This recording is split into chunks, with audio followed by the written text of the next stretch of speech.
My name is Wesson. I am from Rocky Mount, North Carolina.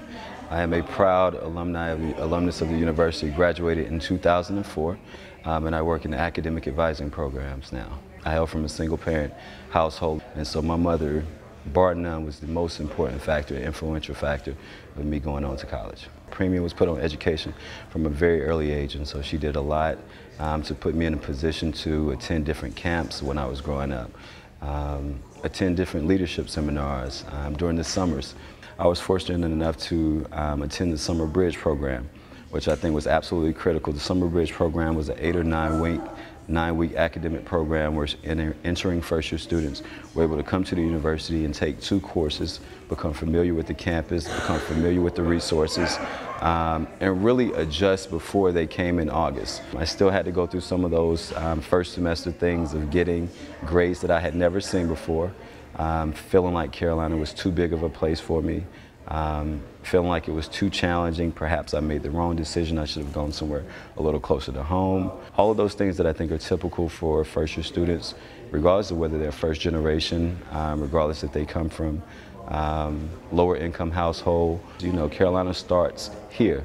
Whether you're high school, stopped here or stopped here. And I went to a high school that did not have a lot of AP courses or IB courses. So a lot of the courses in the first semester were extremely intense and more intensive than anything I had ever taken before. Perhaps the most trying time in my first semester was the first time I saw the grade of a 38, I believe. So when I say you see grades that you have never seen before, that you never thought existed, I got a 38 on an English paper, and English was my strength. And I remember calling home, crying between me and you, calling home crying and telling my mom, look, I think this is out of control. Carolina is just a little bit too crazy for me. If I can't pass it, do well on the English paper, what can I do well on here? I just knew there were some things that Carolina was going to push me, some directions that Carolina were going to push me in that may place me out of my comfort zone, and I became fine with that. And I think that's something that I would encourage all students to do, particularly first-generation college students, to be comfortable with being pushed beyond those boundaries. Having family and friends as a support system is absolutely critical in coming to college. For me, my mother was a motivational factor, just because this is a person who I had the closest relationship with, and again, my ultimate desire was not to disappoint her. I think it's a fine line between leaning on your support resources and actually becoming dependent on them.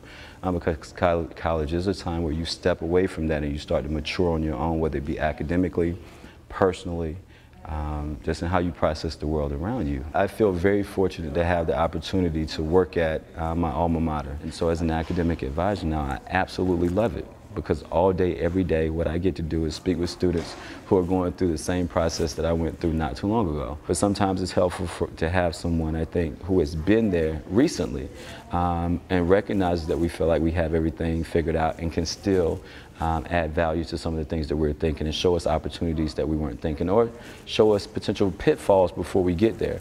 And I think for so many incoming first-year students, particularly first-generation college students, there is a stigma of being ashamed a little bit of asking for help, or not feeling, or feeling that if we ask for help, it means that we are somehow inferior to other students. There will come a point where you hit a wall.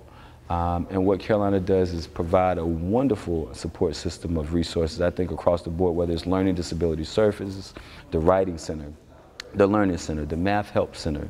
You have to ask for help at some point, and that's one of the things that I think at the basic level will benefit us once we leave the university, once we graduate, once we go forward. Because each of us, all people, have to ask for help at some point. So take advantage of the resources, max them out fully, and watch yourself grow both academically and personally.